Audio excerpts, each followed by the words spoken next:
Good day. We are Group 3, and our topic is communication for academic purposes. So now, we have academic writing. So, ano ba yung naisip nyo kapag pinag-uusapan yung academic writing? 'Di ba, ang napasok agad sa isip natin is essay, research, or thesis. So, mas i-define pa natin yung academic writing. Ang academic writing ay isang style of expression na ginagamit ng mga researchers para ma-define ang intellectual boundaries ng kanilang field or discipline. Ibig sabihin, ginagamit ito para mas maipaliwanag ang mga complex ideas in a clear and formal way. Especially sa mga audience na experts and scholars. Layunin nito na mag-convey ng agreed meaning para sa mga complicated ideas. So, good day everyone. Today I will discuss naman the stylistic elements of good academic writing. First, a good academic paper must be cohesive and logical organized. Ibig sabihin nito is connected ang ideas and may clear flow from one point to another. Hindi siya dapat yung parang pahalo-halo or biglang tumatalon sa ibang topic. For example, social media affects students' daily lives. It also influence their academic performances. So, makikita natin dito na connected pa rin yung ideas. So, mas madali siyang intindihin ng mga readers natin. So, second, we should use transitional devices. Ito yung mga words like however, furthermore, and in addition, and therefore, na tumutulong para maging smooth ang flow ng sentences and paragraphs natin. For example, many students use social media. However, too much use can affect their studies. So, yung however, nag-help siya to show na contrast and guides sa mga nagbabasa nito. Third, the introduction should explain the organizer of the paper. Para siyang roadmap. Siya yung parang, para alam ng reader kung ano yung mga susunod na topics. For example, this paper discusses the effects of social media on students, focusing academic performances and mental health. And lastly, importante din yung proper citation ng mga sources. Kailangan natin magbigay ng credit sa mga authors para maging credible yung paper natin at maiwasan yung pagpapalagrades. For example, according to Smith 2020, social media affects academic performances. Yung mga ganung bagay. So to conduct good academic writing should be organized, clear, may transition, may guides, introduction, at may proper citation. Kapag nasunod natin to, mas magiging effective at mas madaling intindihin ang paper. So, yun lang. Thank you. Hello everyone, I am Amy, and Septo, your reporter for the language part. Ibibigay ko lang naman sa inyo yung mga points to remember kung paano ba magsulat o kung ano ba yung mga dapat tandaan kapag tayo nagsusulat ng ating speech or ng mga sa school like essays. So let's start. For our first bullet, the key to successful writing focuses on the levels of formality and conciseness that underscores writing in a style that your audience expects and that fits your purpose. So, sinasabi lang naman dito is write your speech na maintindihan ng audience mo at lahat ng tao. Mapa-high school man, at mapa-college, at nagtatrabaho na. And dapat din hindi ito masyadong mahaba o confusing. Kasi kapag ito ay magulo, walang maiintindihan yung audience natin. Wala silang makukuhang lesson, wala silang maiintindihan, o wala silang ma-apply sa kanilang sarili at buhay. So, mag-proceed tayo sa ating second bullet. Sabi naman dito na use clear topic sentences and well-structured paragraphs to enable readers to follow your line of thinking without difficulty. simple lang din ang sinasabi dito. Keep your ideas clear. Bakit? Kasi para yung mga nakikinig sa'yo, yung mga audiences mo, ay hindi sila maligaw ng landas or hindi sila makafollow sa sinasabi mo. At dapat din pag tayo magsusulat ng isang speech, dapat naka-focus lang tayo sa isang point para maintindihan nila kung ano yung pinopoint out ng ating speech at kung ano yung makukuha nila dito. For our third bullet naman is avoid using in-group jargons or specialized language used by groups of like-minded individuals. You have to bear in mind that you only use in-group jargon when you are writing for members of that group. So, sinasabi lang din naman dito is don't use special group words. Kasi hindi lahat ng makikinig sa'yo maiintindihan ang word na yon. For example, 6, 7. So, pag narinig natin yon sa atin ng mga college students, sa mga nagtatrabaho, o marinig yun ng mga nagtatrabaho, marinig man yun ng nanay, tatay, lola at lolo, tita, tito, hindi nila maintindihan yon. Pero kapag ito yung narinig ng mga bata, katulad ng mga batang mahilig maglaro ng Roblox, bigla silang gagawa ng expression ng 6, 7, yung ganon. So, hindi lahat naiintindihan yung ibig sabihin or yung expression na 6, 7. So, dapat hindi natin yan gamitin kapag in general tayo magsasalita. Like, lahat ng all ages sa audience natin, mapamatanda, bata, hindi dapat natin gamitin yung 6, 7 kasi nga hindi lahat ng tao naiintindihan yun. Pero pwede naman natin gamitin yun kung ang makikinig sa speech natin ay mga elementary students or mid-high school like grade 7 or grade 8. Pwede natin gamitin yung expression yan. Pero yung mga pataas na hanggang sa mga nanay natin, nanay, tatay, o lola at lolo, hindi na nila maintindihan yan. Ngayon naman, pupunta naman tayo sa second slide. Katulad lang din to nung unang slide na ipapakita ko rin sa inyo yung points to remember. So for our first bullet, avoid using slang or idiomatic expressions in general academic writing. Sinasabi dito na avoid slang. Ano nga ba yung slang? Slang is informal words. So, ano nga ba yung mga informal words? Bibigyan ko kayo ng dalawang example. First is gonna and wanna. Kasi hindi ito formal. And wag din natin itong gagamitin sa mga school essays or school writing. Instead, gumamit tayo ng mga proper words, mga maayos at yung formal. Kasi ang school ay tinuturuan tayo kung paano bumuo ng formal words kasi in the future magagamit rin natin ito. So for our second bullet naman, avoid using euphemisms or words that veil the truth and other deceitful language. Ang ibig sabihin naman nito is say things honestly.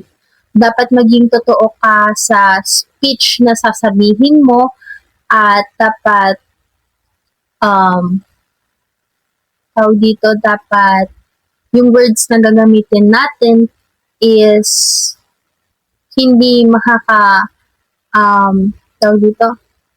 it won't hide the truth. Kasi minsan magaling yung mga tao na magpaikutin ng isang tao, lalo na sa mga salita. And dapat hindi din tayo madala sa mga salita nila. Dapat tayo maging, as a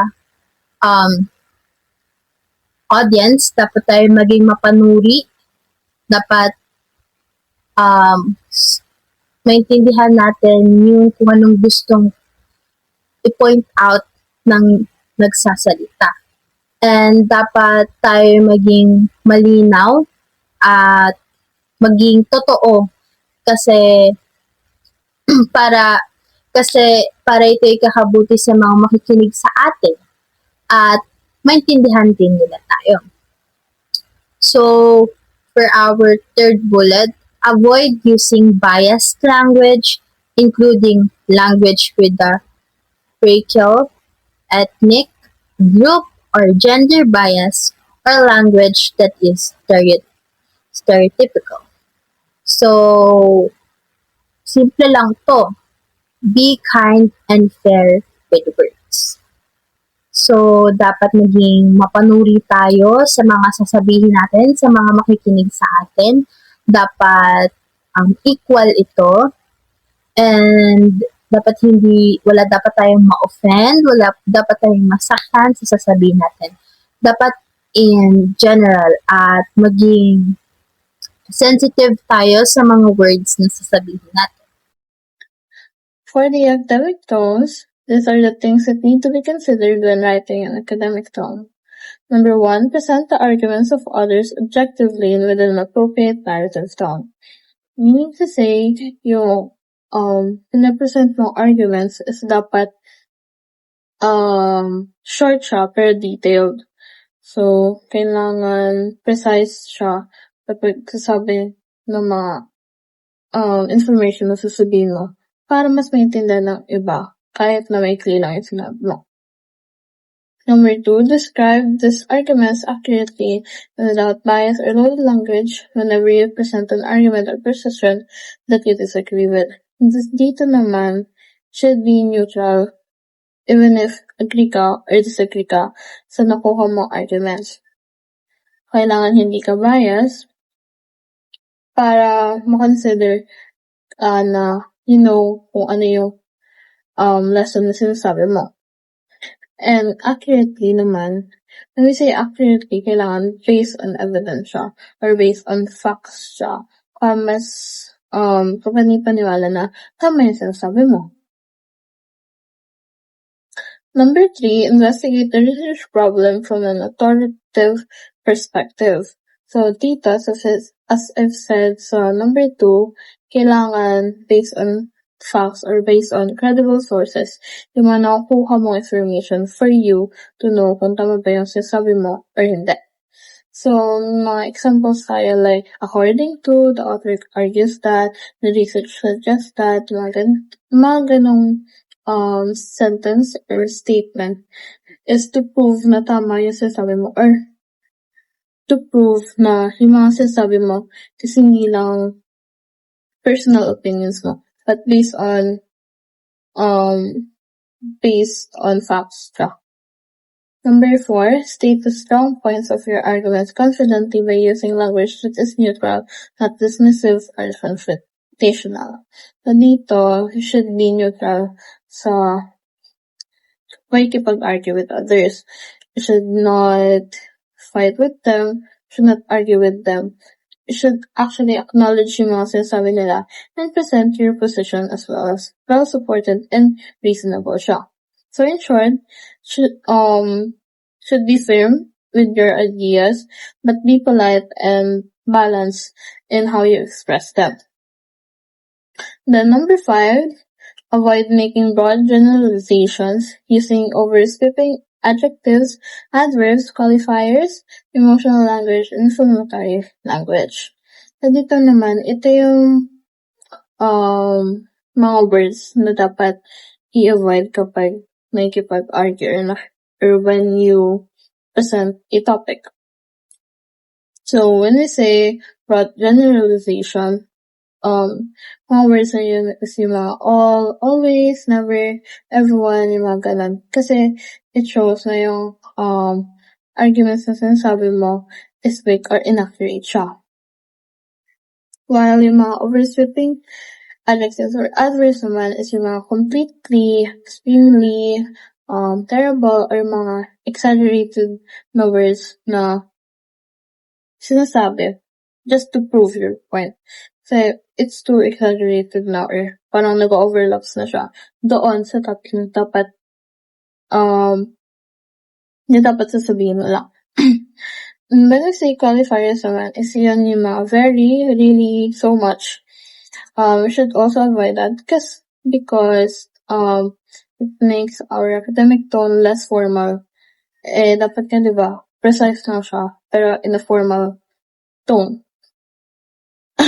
While yung mga emotional language, inflammatory language naman is like yung mga provocative, strong feelings or words na sinasabi, which is yung mga outrageous, ridiculous, disaster, na it shows na parang nagiging bias ka sa isang topic or isang argument.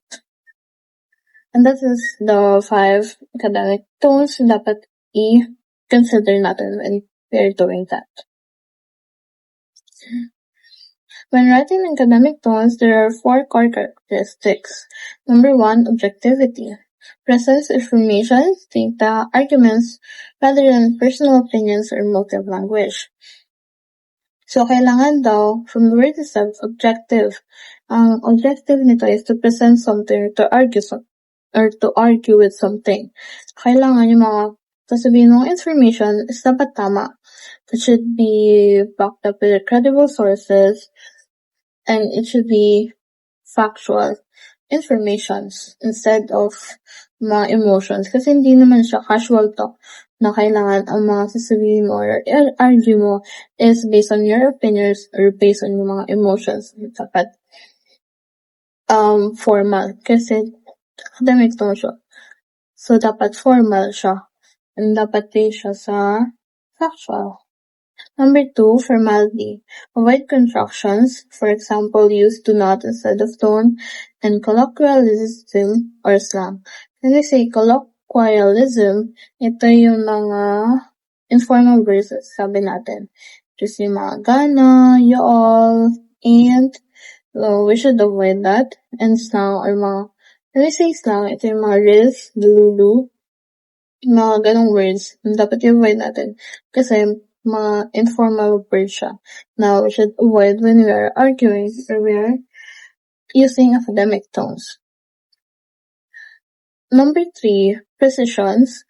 Use specific, accurate vocabulary instead of vague or hyperbolic terms. So, precise dapat siya. And when we say precise, ang mga sasabihin mo lang na words or mga vocabulary words na sasabihin mo is dapat tama lang sa arguments or information na sinasabi mo. Or dapat doon lang siya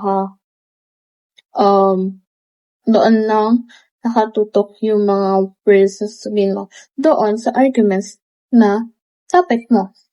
And when we say hyperbolic terms and mga exaggerated words na ginagamit mo din, minsan, para lang to describe something or to say something. So, we should also avoid that. Since kailangan lang sasabihin lang natin is yung mga terms or words na tama lang sa study natin or sa argument natin. Number 4, or lastly, third-person usage. Avoid first-person and second-person pronouns, focusing instead on the subject of the study. So, yung mga first-person, yung mga I, me, we, are, mga second-person, you, pronouns, is we should avoid that kasi naging casual na yung talk instead of formal talk siya. Kasi naging informal na siya na nag-stick na tayo doon sa pagiging bias natin or doon sa pagiging emotional or opinions natin kapag when we say mga first person and second person pronouns. So, dapat nandun lang tayo sa subject ng study natin. Nandun lang tayo nakafocus sa kung ano yung sasabihin natin at kung ano yung ina-argue natin.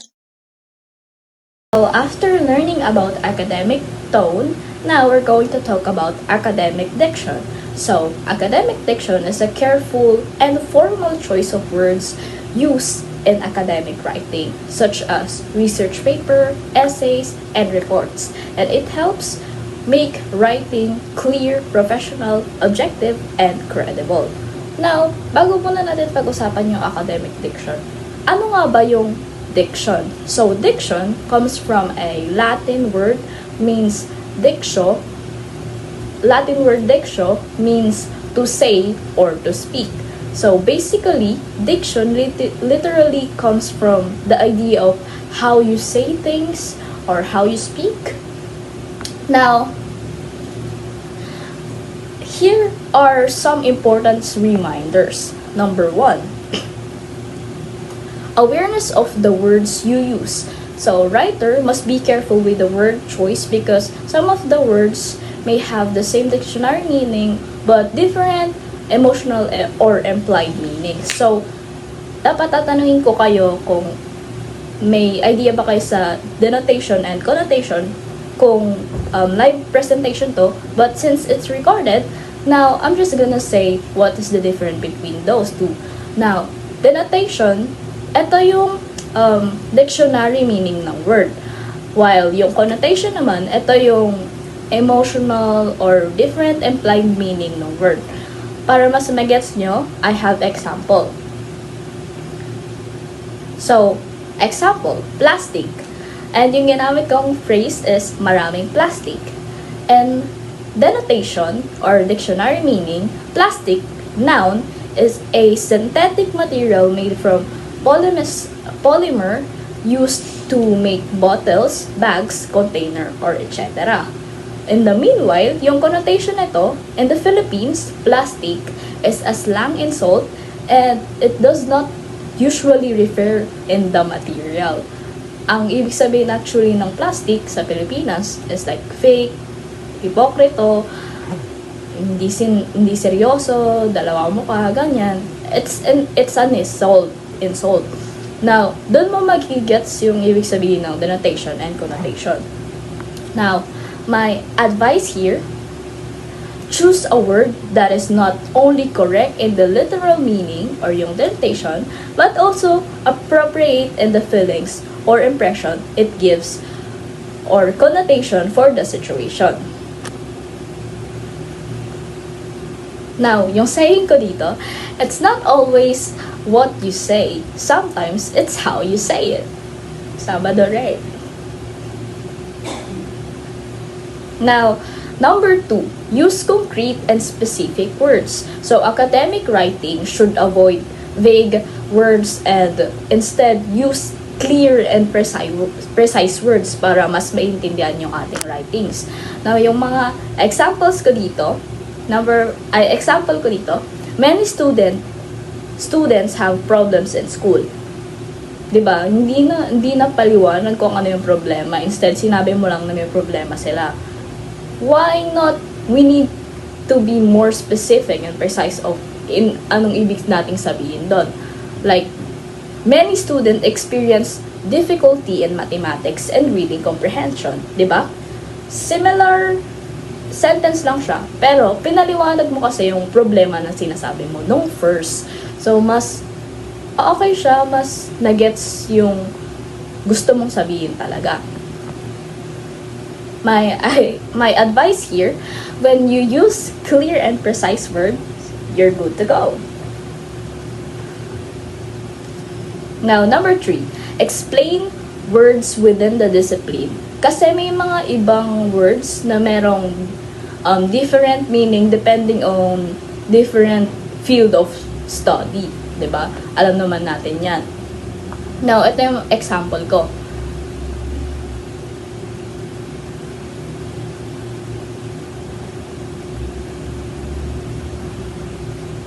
Example, the word stress. Stress does not simply mean feeling pressured. In psychology, it refers to the body psychological and physiological response to perceived challenges or threats. So, pwede mo siyang gawin sa sentence. Ito yung first sentence. Ray said, stress refers to the body freaking out when life gets a bit too much. Sino si Ray? Ako. Mapapagkatiwalaan mo ba ako? 'Di ba? So, mas okay na gumamit tayo ng mga reliable and credible sources or citation when gagawa tayo ng academic writing. Ito yung pangalawa, ito yung revised version.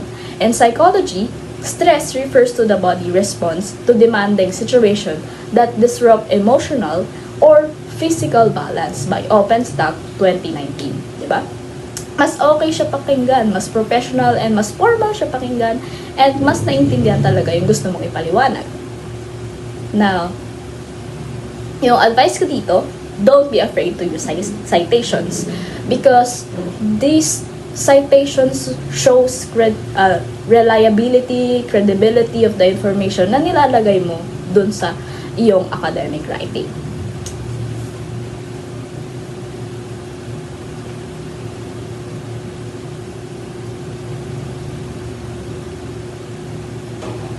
Number 4, be consistent with labels and use gender-inclusive language.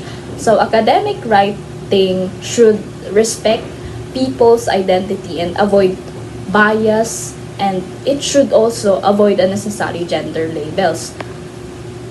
Siyempre, magkakaroon ng bias and different meaning kapag naglagay tayo ng gender or gender inclusiveness sa ating writings, kaya mas okay kung maging transparent na lang tayo doon. Example ko dito, female doctor treated the patient. Hindi ko sinasabi na pangit na sabihin natin yung female doctor o parang di natin nire-raise yung nababa yung doktor. Pero mas okay kung wala na lang talagang gender na ilagay. Kasi, doktor naman talaga siya. Doktor naman, pwede naman magkakaroon kasi siya ng different meaning, no? Parang may bias, may stereotype tayo na pinapalabas kapag naglabas tayo ng gender. So, mas okay na lang na sabihin na lang natin, the doctor treated the patient. It's still the same. Now, my advice here, use consistent labels and inclusive language so your writing stays fair, respectful, and free from bias. Number 5, use personal pronouns carefully. So, in academic writing, usually hindi talaga tayo gumagamit ng I, me, we. Dapat hindi talaga nilalagay yun. Instead, unless na lang kung reflective paper yung pinapagawa sa atin. Now, ito yung examples ko. I think the results are important. Do you think the sentence nag-make sense ba siya or tunog formal ba siya? Instead, why not just say the results suggest that the findings are important? Now, my advice here, be careful when using personal pronouns because academic writing should stay objective and maintain the formal tone. Number 6, the use of third-person point of view. So, academic writing commonly uses third-person point of view, gaya nga nung kanina, number 5, same lang, because it sounds more formal, objective, and credible. Ito yung example ko. I conducted the experiment. Okay naman, pero kung reflective paper. Pero mas okay talaga kung gamitin mo na lang is the experiment was conducted to analyze the result. Pareho lang pinaliwanag. Same thing, pero much better. Now, these are the things that you should avoid. Number 1, slang expression. So, slang expression is very informal language to. Dapat talaga ginagamit lang siya sa casual conversation, not in academic writing. Ito yung mga example natin, ha. It's giving Skibidi Sigma, Gyat, Reese, Phantom Tax, Ohio, No Cap, Ayo, Bro, Loki, Plus, 1000 Aura Farming, Crash Out, Brett, Bra, Mead, Boston, Proly, Goret, Sus, Lay, Ang, Kioping, Beta, Mewing, Delulu, Simp, Extra Deep, Off, Flex, Na, 6-7, Vibe, Clock It, Cooked. Why I use Gen Alpha? syempre, Gen Alpha tayo ngayon, di ba? Kaya ginamit ko siya para mas magets nyo kung ano ba yung mga slang expressions na sinasabi ko, di ba? And ito yung example natin. You're not that Sigma, so stop yapping. Imagine reading that in academic writing. Oh my God. Lagot ka sa teacher mo. Instead, why not say, you're not in a position to speak with such confidence, so it would be better if you stop talking. Okay, yan. Pero kung academic writing and hindi naman reflective paper, mas okay na lang sabihin mo na lang, the claim status is not evident, therefore, unnecessary remarks should stop.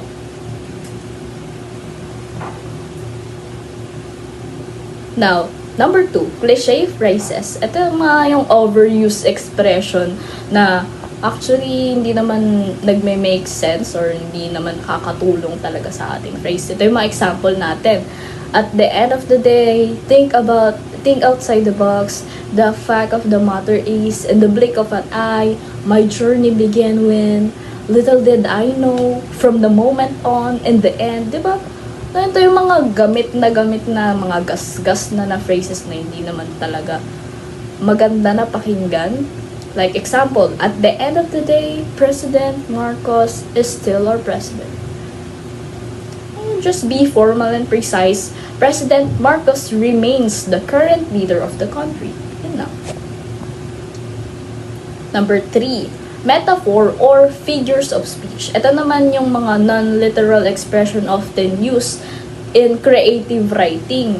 Pero since academic papers, hindi naman talaga need actually ng mga ganong klase ng mga phrases. Like ito, sa mga figures of speech, example natin is yung simile, metaphor, personification. Alam na natin to since I think tinuro na to grade 5 English, grade 7 English, 5, 6, 7 English. Tapos high school, tinuro natin sa atin to, kaya alam na natin to. Simile yung like or as, kinokompara, metaphor, ganon din, two things na pinagkukumpara. Personification, ito yung kinukumpara mo yung mga tao sa mga, non-human things sa mga taong, mga traits ng tao.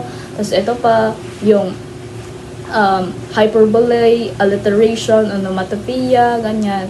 Yung extreme exaggerations, hyperbole. Ito yung alliteration naman, yung repeated the same starting sound. Like yung mga, ito nga, Peter Piper, Peck, and onomatopoeia. Ito naman yung mga buzz, gang, crush, dip. We know na yan. Ito yung example sentence naman natin.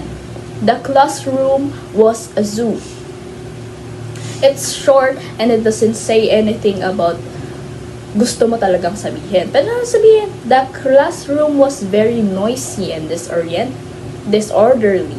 Diba? Number 4, colloquialism. So, these are informal everyday expressions. Ito yung mga examples niyan. A lot of, kinda, gonna, sort of, gotta, wanna, gonna, a bit, stuff, guys, okay, cool, big deal, tons, a bunch of, bring of, diba? Imagine reading that in academic writing. Ito yung example natin. A ton of people use social media. Instead, many individuals use social media, more formal. Students kinda struggle with mathematics. Sounds informal, diba? So, gawin na lang natin, students somewhat struggles with mathematics. Jargons, ito, alam na natin to for sure. Pero, explain ko na din, jargon refers to technical terms used only by specific professions and may confuse general readers. Ito yung mga jargons ng doktor, teacher, lahat meron actually ng mga type of work, meron silang jargons. Ito, halimbawa, the patient experienced tachyarrhythmia. Imagine, what is that? Pag narinig mo yung sentence na yun, what does that mean? Pwede na explain kung ano talaga yung word ibig sabihin niya. The patient experience an abnormal fast heart rhythm. O, diba? Mas nagets yon ng mga tao na hindi naman doktor. Or, eto, the experiment used a double-blind randomized controlled trial. Eto, I know we heard about randomized since psychology tayo. And yes, you're right, it's from psychology. Double-blind randomized controlled trial is psychology term or jargon. The study tested two groups without the participants or researchers knowing who was in which group. Diba mas okay na explain naman yung ibig sabihin ng jargon? Ito naman, number 6, big words. Yung mga ginagamit lang para magmukhang matalino, mag-sound ng smart yung ating writings, diba? Actually, hindi naman siya nakakatulong talaga kasi parang mas nalilito lang sila. They're using difficult words. Tapos, ito yung mga example natin. The examination of the phenomenon was conducted to ascertain the veracity of the hypothesis. Imagine reading that in academic writing. Papatanong ka talaga sa sarili mo, anong ibig niyang sabihin doon? Make it short na lang and para lang maintindihan. The study tested whether the hypothesis was true. Yan lang. Number 7. Ito naman, meaningless words. Ito yung mga vague expression na dinadagdag lang para lang magkaroon ng information. Like, kinda, sort of, basically, actually, stuff, a lot of. Medyo pareho siya dun sa cliche phrases kung iisipin mo, perhaps, pretty good, like, yan. The project includes a lot of stuff. Na-explain kung ano yung a lot of stuff na sinasabi mo. The project includes charts, data analysis, and written reports.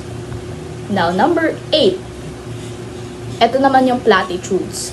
Yung platitudes naman are phrases people says a lot that sound smart but don't really explain anything. Yung mga actually, same lang siya dun sa mga phrase na inuulit. Like, about, don't worry, everything happens for a reason. Just follow your heart. Practice makes perfect. Maybe, you need to explain it na lang kung ano talagang ibig sabihin niya. Like, research shows that setting clear goals improves focus and performance. You don't have to say yung mga repetitive phrases na gasgas na hindi naman talaga nakakatulong. And number 9, pejoratives. Pejoratives are bias or insulting words that shows the author opinion. Ito talaga yung mga pejoratives. Ito talaga para lang to maka-insulto, express ng disapproval ng something or somewhat lang talaga eh. Like ito yung example natin. That player is terrible at Mobile Legends. Pwede mo nga sabihin na some players are still learning strategies and skills in Fortnite. Pwede mo sabihin siya in a nicer way. Hindi naman dapat hate lang lagi. Lazy students fails exam. Students who spend less time studying tend to have lower exam scores. O, diba? Medyo sinabi mo lang siya, pero hindi talaga yung parang may pinaparinggan ka. May gusto kang patunayan, ganun. Not like that. And lastly, number 10, contraction and text message spelling. Ito yung mga example natin. Syempre, mga text message, alam nyo na yan. Don't, can't, want, will, low, ikiga, nagay, strubber, asap, see you, fair, check, limo, late, and in trouble, for wait, you could suffer sort of donna giving limit, probs, cost, text, piece, account, pick, tomorrow, play, message, vid, defosor. Alam ko nababasa niyo siya, pero binasa ko lang siya kung paano ko siya nababasa. Pero, gumamit ulit ako ng mga madalas na ginagamit sa text. Pero, syempre, sa text nga, kaya hindi siya dapat ginagamit in academic writing. Ito yung example natin. Student don't understand the lesson. Don't. Pinaikli lang yung words, diba? Ito yung kadalasan gawain natin sa text. Pero wala nga tayo sa text, nasa academic writing tayo. Kaya, let's just say, students do not understand the lesson. And that's all actually. Thank you everyone for listening. Now let's welcome our next presentee. Thank you for listening. Good day everyone, this is Joshua P. Imperial. Today I will be reporting about punctuation. Punctuation marks are important in writing because they help organize sentences and make ideas clear. Without proper punctuation, sentences can be confusing or misunderstood. They guide the reader on how to read and understand the message correctly. First, punctuation. Period. A period is used to end a complete sentence. It shows that the idea is already finished. For example, she finished her work. In simple terms, we use a period when we are done expressing a thought. Next, comma. A comma shows a short pause in a sentence. It is used to separate words, phrases, or ideas. For example, toilet, only for disabled, elderly, pregnant, or children. This helps makes the sentence clearer and easier to read. Colon. A colon is used to introduce a list or an explanation. For example, bring the following: pen, paper, and a book. It tells the reader that more information will follow. Next, semicolon. A semicolon connects two related sentences or ideas. It is stronger than a comma, but weaker than a period. For example, di ako nag-review pagsak sa exam. We use it when two ideas are closely connected. Next, question mark. A question mark is used at the end of a question. For example, tatagos kaya? It shows that the sentence is asking something. Exclamation point. An exclamation point expresses strong feelings or emotions. For example, that was amazing. It is used to show excitement, surprise, or strong emotion. Apostrophe. An apostrophe shows possession or forms contractions. For example, Maria's bag and don't. The short term for do not. It either shows ownership or shorten words.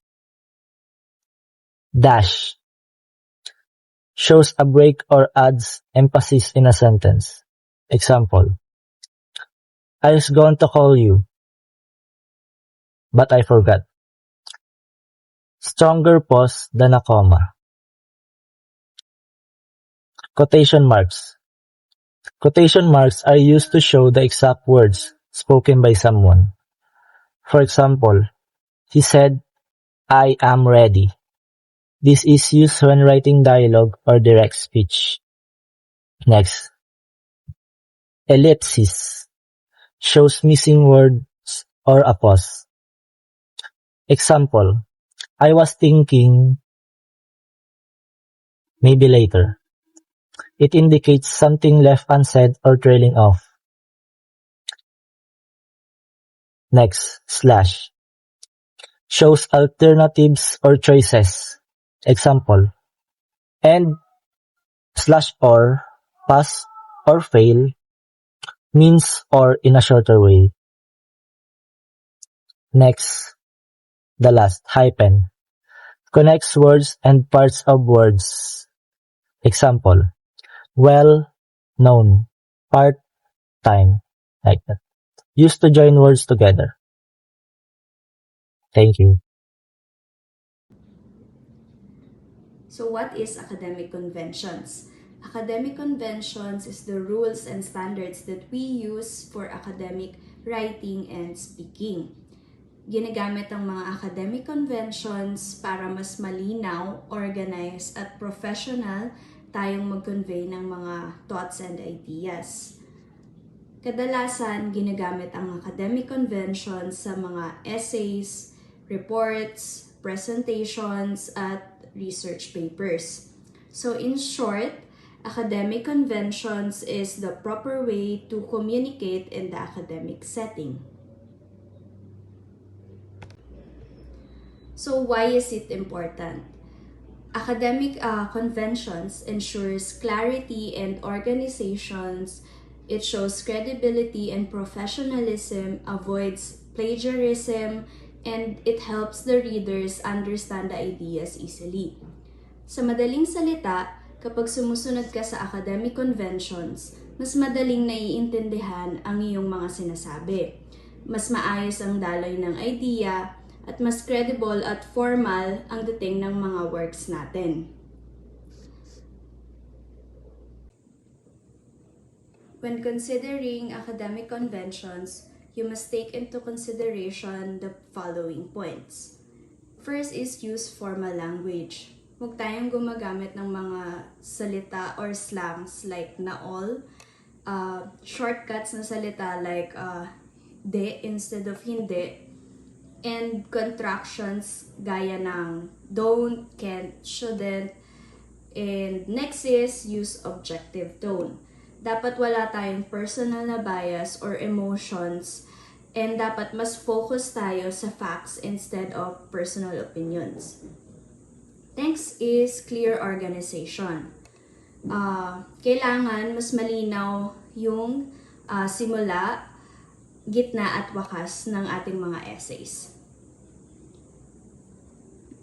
Next is use proper grammar, punctuation, and spelling. Dapat tama ang mga spelling, grammar, at paggamit ng punctuation marks para mas malinaw at mas madaling maintindihan ang mga mensahe, para maiwasan na din ng misunderstandings. Use of evidence and sources. Hindi sapat yung opinion lang, kailangan may batayan tayo tulad ng mga libro, articles, and research papers. And lastly, citation and referencing. Dapat binibigyan natin ng credit ang pinanggalingan ng ating mga informations. So, cites articles, books, and research papers para maiwasan ang plagiarism. So now, let's talk about evidence-based reasoning and thesis driven. Ang evidence-based reasoning at thesis driven ay ang dalawang pinaka-importanteng foundation ng academic writing. Ibig sabihin, hindi pwedeng basta-basta lang isusulat mo. Kailangan itong based on facts, based on reliable sources, at may malinaw na goal or credibility. Evidence-based reasoning. Ito ay nangangahulugan ang lahat ng ideas at argumento ay dapat nakabase sa facts at reliable sources, at hindi lang sa sariling opinion. And under nito is about knowledge foundation. When we say knowledge foundation, ito ay nangangailangan ng malalim na pagkaunawa sa mga existing theories, concept, at mga debate na kaugnay ng iyong pag-aaral. And hindi ka pwede mag-analyze kung hindi mo alam ang background ng topic. For example, gagawa ka ng research tungkol sa inflation. Kailangan ay familiar ka muna sa economic theories at previous studies, hindi lang based sa naririnig mo sa mga balita. So, dumako naman tayo sa support with evidence. When we say support with evidence, ito ay ang bawat claim o assertion mo ay dapat may kasamang patunay. Dapat ito ay galing sa credible at scholarly sources tulad ng journal, books, official statistics, and so on. For example, on the sentence na maraming tao ang naghihirap. Ito ay based on opinion lang, kaya mali kung ito ay gagamitin. Kaya dapat we must always gather the reliable sources if we are going to create a research about something. When we say objective stance, dapat ito ay manatiling neutral at logical ang presentation ng ideas. Iwasan ang paggamit ng salitang emotional o nagpapakita ng personal na bias. Ang focus ay facts at hindi sa nararamdaman mo at opinion mo. For example, kapag magsusulat tayo, ay iwasan natin ang paggamit ng first POV or point of view, which are the I, me, my, we, and us. So, dito naman tayo sa argument strength. When we say argument strength, the strength and credibility of your argument ay directly na nakadepende sa quality ng iyong sources. If your evidence is reliable, mas nagiging solid at convincing ang stand mo. For example, your argument becomes mas reliable and more credible kapag ang sources mo ay mula sa peer-reviewed journals kumpara sa mga simpleng blog posts or social media posts lamang. When we say coherence naman, The goal is to convince the reader through a clear at maayos na organization of ideas. Dapat malinaw and logical ang flow ng bawat part ng paper so that the argument is easy to follow. For example, siguraduhin that each paragraph is well connected sa isa't isa and avoid any topics na lumilihis para mas madaling maintindihan ang main point ng iyong paper. So now, let's proceed to thesis writing. Ibig sabihin nito ay ang buong research paper ay umiikot at nakasentro sa isang pangunahing argument or position. And under nito is the central position. When we say central position, academic writing begins with establishing a specific perspective or stand. Ito ay ang tinatawag na thesis statement which clearly states kung ano ang nais mong patunayan o i-argue sa iyong paper. And then purposeful in terms of thesis written, which means academic writing is inherently purposeful. May malinaw itong layunin, whether it is to answer specific research questions or to prove or disprove a particular idea or hypothesis. For example, hindi lamang ito simpleng paglilista ng information. Rather, the goal is to determine whether the hypothesis is valid or to identify the most appropriate solution to a given problem. Then, dito naman tayo sa problem solution focus, which means it is not sufficient to merely present the problem. Dapat malino na may paliwanag kung paano ito tutugunan, including the critical aspect to be examined and the methodology na gagamitin sa pag-aaral. And lastly, directional, which means the overall structure of the paper must be designed to support the main thesis. Lahat ng data, analysis at explanation ay dapat taktoon lamang sa pagpapatikay ng central argument. So now, let's move on how to define our academic writing. So, para mag-improve ang ating academic writing skills, meron tayong 4 important areas na kailangan pag-focusan. Clear writing, good grammar, paggamit ng credible sources, at ang pagiging consistent sa style ng pagsusulat natin. So, let's start with clear writing. Basically, dapat bago ka magsulat, kailangan malinaw sa isip mo kung ano yung gusto mong sabihin. Hindi lang dapat sulat ng sulat. Dapat pinag-iisipan kung ano yung main ideas or kung paano mo siya ipapaliwanag. Yung mga writers, nilalaan talaga sila ng time para i-organize yung thoughts and ideas nila. Nire-review din nila yung mga informations and articles na nakalat nila through different sources. And also, helpful din yung paggawa ng outline kasi dito mo inaayos yung flow ng ideas mo, kung ano yung mauuna, susunod, at kung paano magiging connected yung bawat part. Mas napapadali rin nito yung pagsulat kasi may guide na sinusundan. Bukod doon, nababawasan din yung chances na maligaw ka or maulit-ulit yung sinasabi mo. The point is, good writing starts with good planning. Kaya importante rin na marunong ka mag-manage ng time mo para may sapat kang oras mag-isip, magplano at mag-revise ng output mo. Next naman, ang excellent grammar. Aminin na natin, mahirap talaga ang English grammar. Even yung mga experts is years ito bago tuluyang ma-master. Maraming mga rules kailangan tandaan. At minsan, mas nakakalito pa kapag may mga exceptions. So, importante talaga na pag-aralan ang basic and advanced grammar para mas maging maayos ang structure ng sentences mo. Hindi rin sapat na alam mo lang yung mga rules. Kailangan mo rin itong i-apply. Mag-practice kung kailangan. Malaking tulong din kung hihingin ka ng feedback sa mga teachers and professors mo. Kasi matutulungan ka nila makita kung saan ka pa nagkakamali at paano mo yun maayos. Bukod pa doon, importante din ang proofreading.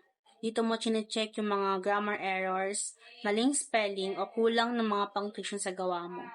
Kahit pa gaano kaganda yung idea mo, kung maraming maling grammar, pwedeng hindi ito maging clear sa reader.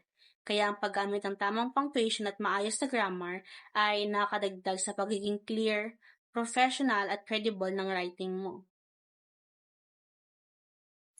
So, magandang araw po sa ating lahat. Magandang araw, Sir JR. Ako po si Abigail Covarrubias, ang next presenter. So, credibility is defined as the quality or power of inspiring belief. So, ibig sabihin, kapag sinabing credible, ito ay mapagkakatiwalaan at may sapat na ebidensyang basahan. Based sa word niya, credible, credibility. So, credible sources naman is, therefore must be reliable sources that provide information that one can believe to be true. It is important to use credible sources in academic research paper because your audience will expect you to have backup of your assertion with credible evidence. So, nung nag-research kami, or natutunan ko nung nag-research kami is, kailangan mo talaga maghanap ng mga information or yung mga ibang sources patungkol dun sa research na ginagawa nyo. And dapat talaga is credible siya and masasabi mo na either nagawa nila or napatunayan nila na tama yung research na ginagawa mo. So para kapag ginamit mo siya, alam mo sa sarili mo na tama din yung ginagawa mong research kasi meron kang credible sources na nakahanap. So, ito yung mga sources na maaari nating pagkuha ng mga credible information patungkol sa ating mga research. So, may 5 example yan. Una dito is yung university library. Alam naman natin lahat na sa lahat ng school ay may mga library. So, ito sa nakakatulong sa atin or maaasahan natin pagkukunan ng mga impormasyon dahil meron ditong mga libro, e-book, journal, or research article na kadalasang sinusuri ng mga eksperto or mga na patunayan na nila na totoo yung research na yon. So, nilalagay nila sa library para magamit na or mabasa ng mga ibang estudyante. And next one is yung Google Scholar. Google Scholar is a resource that provides you to read a journal article, portable documents format or PDF, and websites focusing on much more credible and scholarly sources appropriate for an academic research paper. So, nung nag-research kami nung grade 12, gamit namin tong Google Scholar sa paghahanap ng RRL namin kasi natulungan niya kami na mapadali yung paghahanap namin ng information tungkol dun sa research na ginagawa namin. And, syempre, bubusisiin mo siya, hanapin mo talaga yung topic na tugma dun sa research mo. So, gamit talaga namin yan. And, sasabi ko siya na nakatulong talaga siya sa amin. And yung pangatlo ay yung RefSeek. RefSeek is a source that allow you to research specifically for documents, giving you a better chance of finding credible information to help you write or your research paper. Ito naman ay tinutulungan kita makahanap ng mga dokumento at academic sources na maaasahan at matutulungan kang mapaayos yung isang research na ginagawa mo. And pang-apat ay Internet Public Library or IPL2. Ang Internet Public Library is a sources that allow you to research by subject. It links to website rather your scholarly journal. So para rin siyang university library pero hindi pala parang. Magkaiba sila pero ito kasi sa internet. So mag-research ka ng subject na literal na hinahanap mo, then doon mo makikita lahat yung mga sources na pwede mong gamitin sa yung research paper. And ang last one is yung Education Resources Information Center or yung ERIC. Education Sources Information Center is a database that primarily focus on education, but it also include a number of related topics such as psychology, social work, and other social issues. So, yun nga, may madami tayong mga pwedeng pagkuhanan ng mga resources na credible sa ating, para makatulong sa ating research. Ngayon pa man, may mga sources na hindi gaanong angkop sa academic writing. Isa na dito ay yung dictionary. Ang dictionary is sources din siya na pwede mong pagkuhanan ng mga meaning ng mga word na gusto mong malaman. Actually, nagamit din namin tong dictionary nung nag-research kami para sa mga definition of terms. Pero yun nga, maganda ito para sa simpleng kahulugan. Ngunit, kung sasabihin mo ng mas malalim or kailangan mo ng mas malalim na understanding dun sa word, pag hindi mo siya masyadong maintindihan, mapapasearch ka talaga. So, parang ano yung dictionary pero for definition lang talaga siya. Kung gusto mo ng example, magse-search ka pa talaga sa Google ng mga example nung sa word na gusto mong hanapin. And yung about.com naman is provide useful information such as novel ideas and information related to a fashion, health, sport, entertainment, and the like.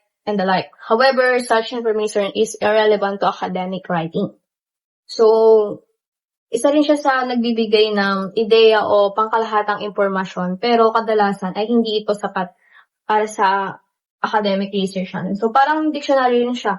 Makakatulong siya sa atin, pero at the same time, may mga, cons din siya, ganun.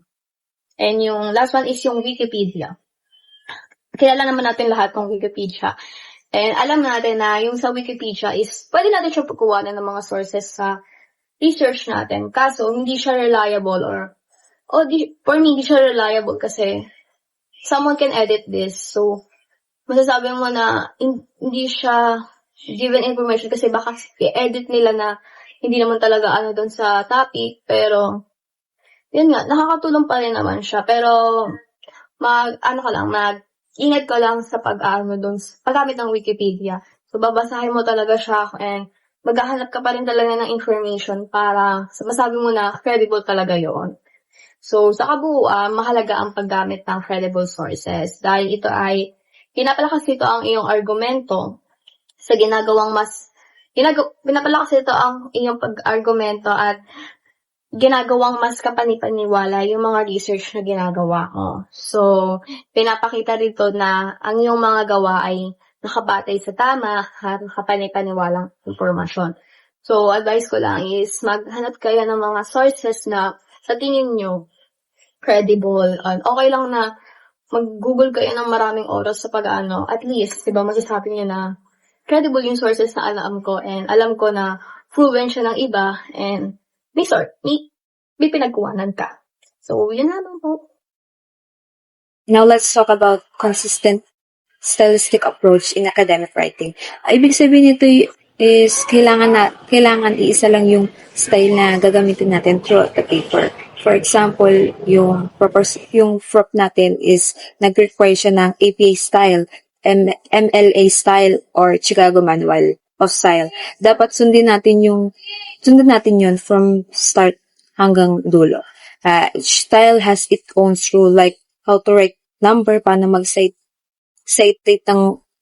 ng sources, format ng references, at paggamit ng format. Halimbawa na rito yung APA style. Gumagamit tayo ng author date format tulad ng Smith 2020, tulad ng sinabi ko kanina. Ang importante dito is consistent tayo. Hindi pwedeng pahalo-halo. Halimbawa na rin dito yung APA sa simula, tapos MLA sa dulo. Kasi medyo, nakakalito na yun sa mga readers natin. And dapat din, consistent ang style. Mas malinis basahin ng paper. Mas organized at madaling sundan ang ideas. Nakakatulong din ito para maging more professional and credible yung writing natin. So in short, pumili tayo ng tamang style at style guide at panindigan natin ito hanggang yun lang. So now we have socio-political analysis paper.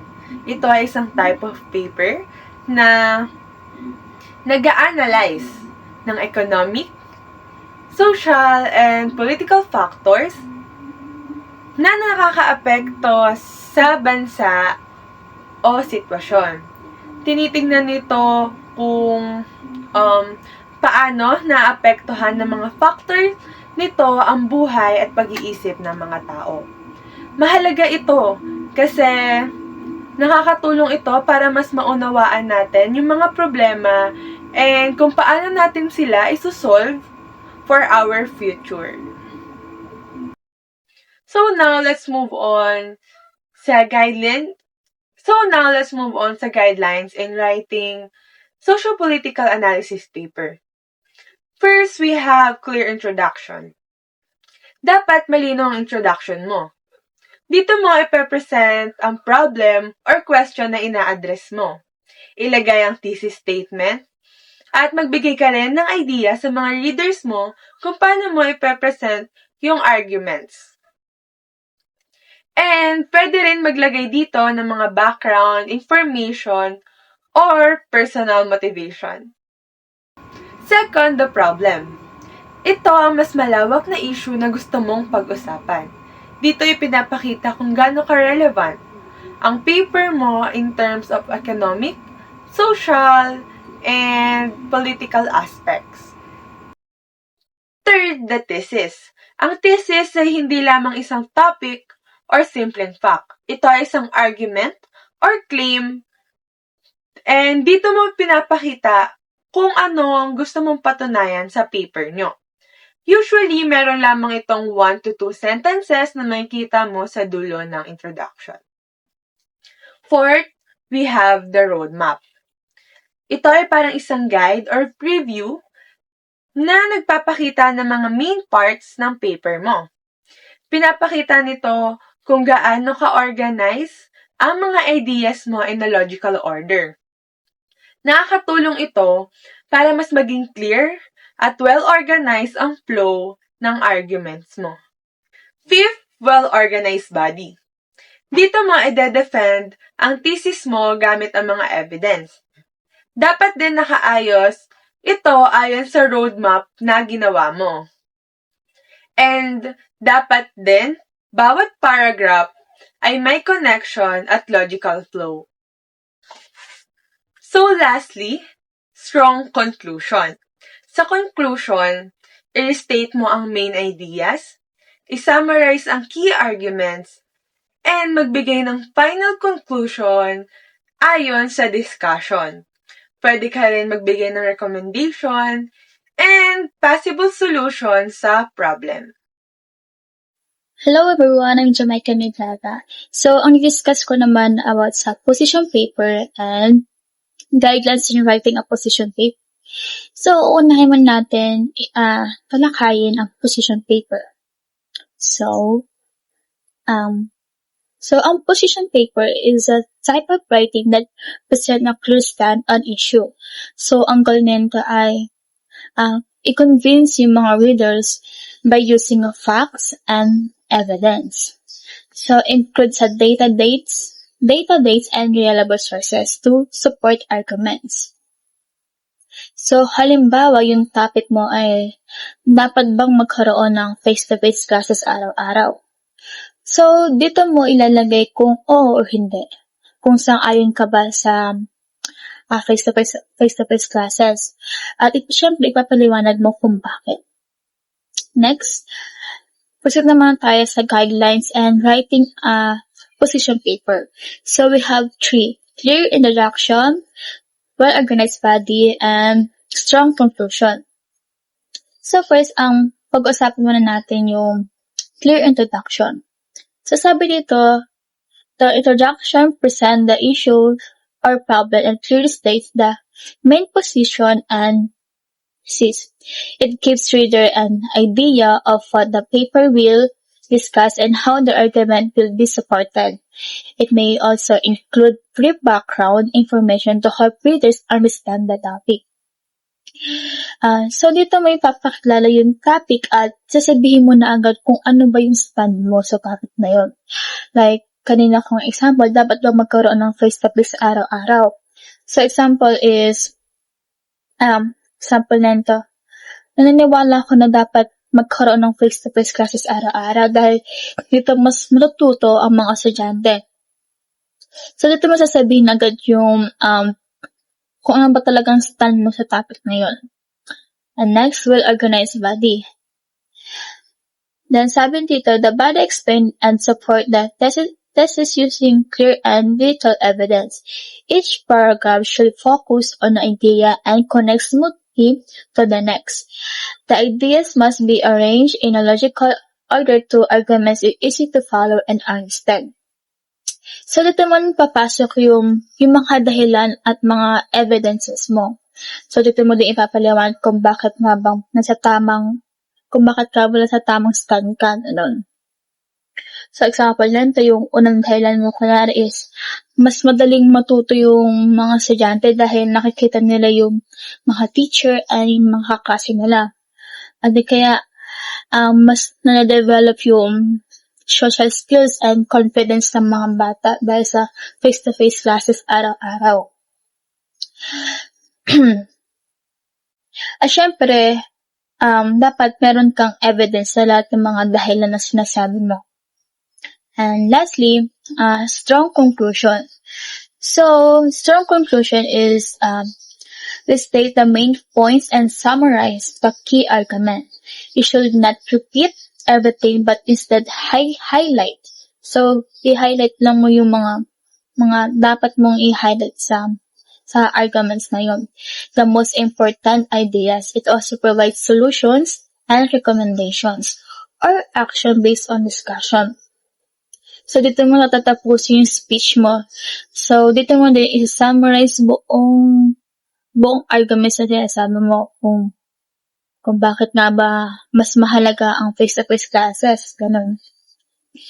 At syempre, dito mo din ipapaliwanag yung pinakamahalagang punto at syempre magbibigay ka ng recommendation sa topic na yun. Like example, kaya sa pagtatapos na to ay mas makabuli talaga magkaroon ng face-to-face classes. Ganun.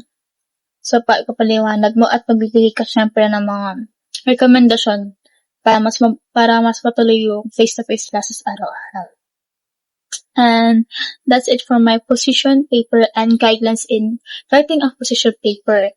And I hope na itindihan nyo yung bawat detail na yan.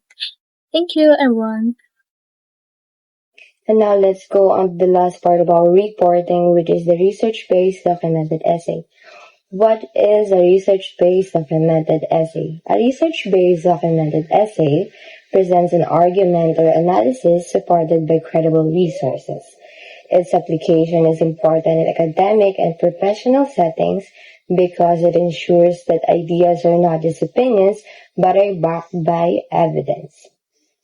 The use for research-based documented essay can be used in academic setting.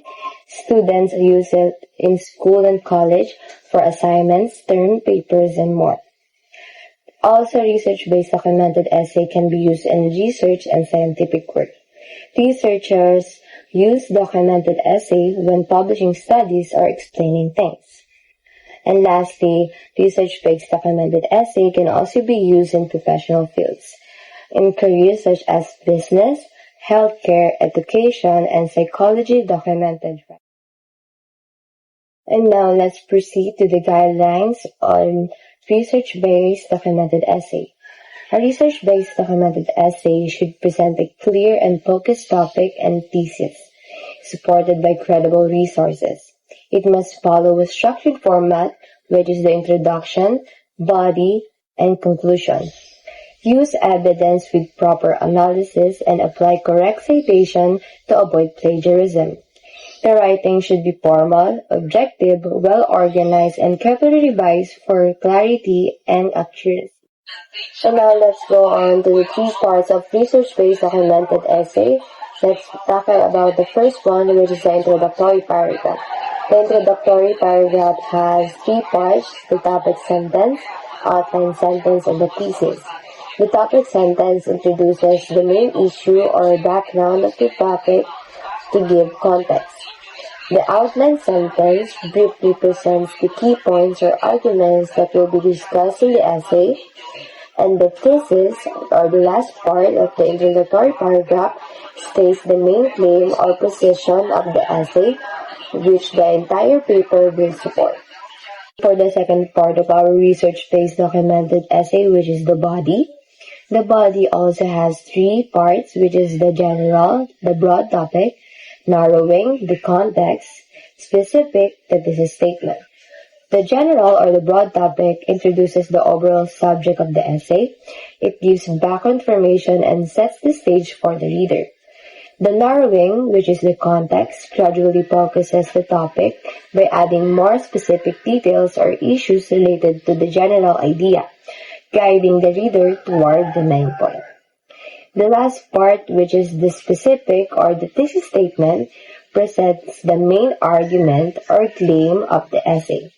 It clearly states that the writer will prove or discuss. And for the last part of our research-based documented essay, which is the conclusion structure also has 3 parts, which is the thesis, summary with main ideas, recommendations, prediction, and solution. The thesis rephrase your main argument using different words and remind the reader of your position. Number 2 is the summary of main ideas. Briefly recap the key points or arguments discussed in the body of the essay. The last part is the recommendations, predictions, and solutions. The recommendations, predictions, and solutions end with a forward-looking statement. Suggest what happens should next, and give a solution or predict future outcomes. And now let's proceed to the typical structure for good research-based documented essay. The good research-based documented essay has first argument. The first argument presents your strongest point with supporting evidence to begin building your claim. The second argument adds another supporting idea that strengthens and develops your main argument. The third argument provides additional evidence or perspective to further support your thesis. The counter-argument acknowledges an opposing view and explains why your argument is still stronger or more valid. The last one, which is the finally, concludes the essay by summarizing key points and reinforcing